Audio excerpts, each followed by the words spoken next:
So what is your name? Kimberly Ann Florent. Do I have permission to record this interview? Yes. Where and when were you born? I was born in Montreal, Quebec, which of course is in Canada, in 1960. Who else is in your family? I have four siblings, so there's 5 kids in my family. My mom, who's 91, and my dad passed away when he was, I think, 85. I grew up in a small town called Kingston. We moved there when I was 3. Because my dad started working at a high school teaching biology, and my mom was a nurse, her mom was a nurse, and my dad's mom was a nurse. So it made sense that I became a nurse. I love that. Did other family members live nearby? Obviously my siblings, my younger brother, Michael, he moved to the UK when he was 20. My younger sister, she went to university in Montreal. My 2 other siblings, my older brother, he stayed local. One of my other sisters, eventually she moved into the Toronto area. Now she lives back. Let me see. What was the question? And then Stephanie, she lives locally as well. Oh, yes, and yeah, sorry. Yeah. And then what about like your cousins growing up? Where, like, did you have any cousins growing up Okay, so that lived nearby? Okay, so Or abroad? my aunt and her family, so my dad's sister, they are from, they lived in South Africa, in Cape Town. So my aunt was born in, she was born in Zimbabwe, just like my dad. So she met someone, they lived there. So I only ever met one of my first cousins. Her name was Angela, and she's since passed away, but I met her children, but I've never met any of my other cousins, because it is a very long way to go.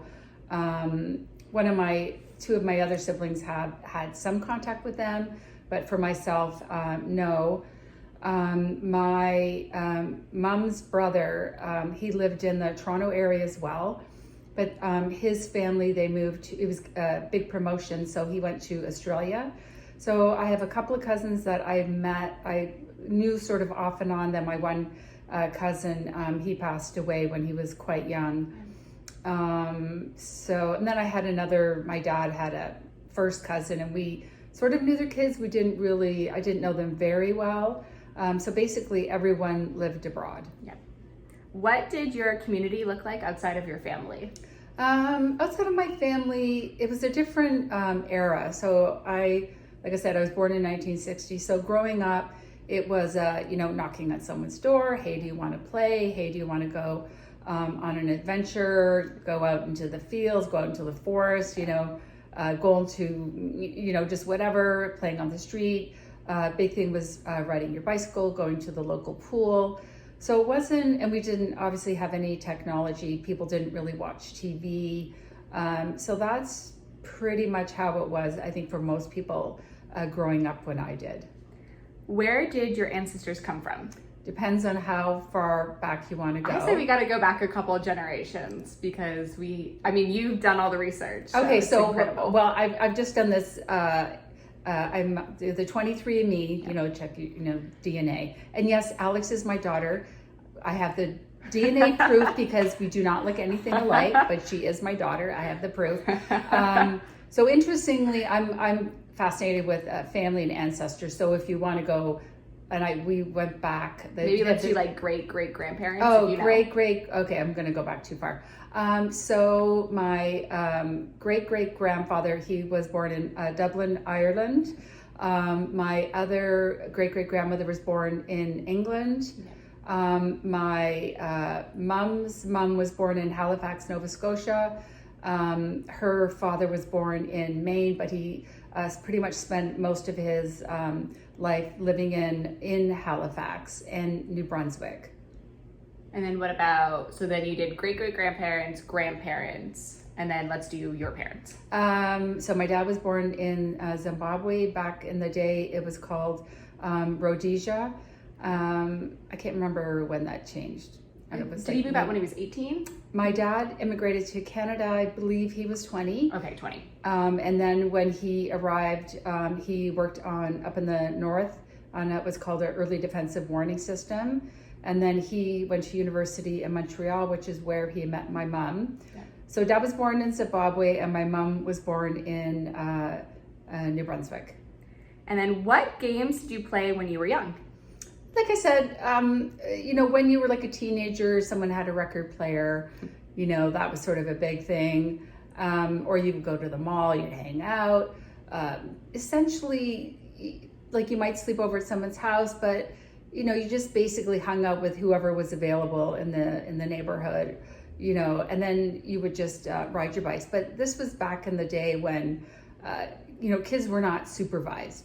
Your parents just, kind of open the door, yell dinner, and then, people would be gone for hours and hours and hours. Yeah. So there was no, like I said, very little supervision, which I think made kids growing up in my generation very independent. Yeah.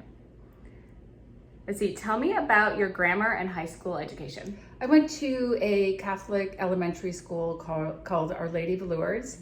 Academically, very, very, very easy. I don't even remember taking a test. And then my dad insisted that we go to the high school where he taught, which was very academically rigorous. Yeah.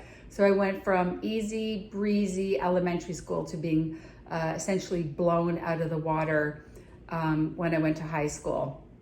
I think I failed math and French in grade 9 and I had to go to summer school. So that's my example of how hard this high school was, but I did okay that I was able to get into nursing school. Do you feel that the high school prepared you enough for going into university? No, because when you have a learning disability and I was extremely, extremely inattentive. I could not focus. I could not pay attention. Just like my memory, anyways. And then, so essentially when I went into nursing school, I had to learn how to learn. But it was a great program, and I'm grateful that I graduated from that school because it really taught me everything I needed to know. Yeah. And then what holidays did you celebrate growing up? Just the usual, Christmas, Easter. Did not grow up in a religious family at all, even though I went to a Catholic school. But just the basics, kind of no frills. Is there any traditions from growing up that you do now with Stephanie and I? Well, I go completely overboard in Christmas. Yeah, I was gonna say I Christmas. just I'm like the decorating queen. I love giving gifts. Easter, I would say, is more low key. We do the Canadian Thanksgiving, which is in October. The American Thanksgiving is in November. Which of course we do that, but the big thing for us, because growing up in Canada, was Thanksgiving was October, so that's kind of when we celebrate. Perfect. Thank you so much for answering all these questions and sharing. You are so welcome. Okay, was that enough?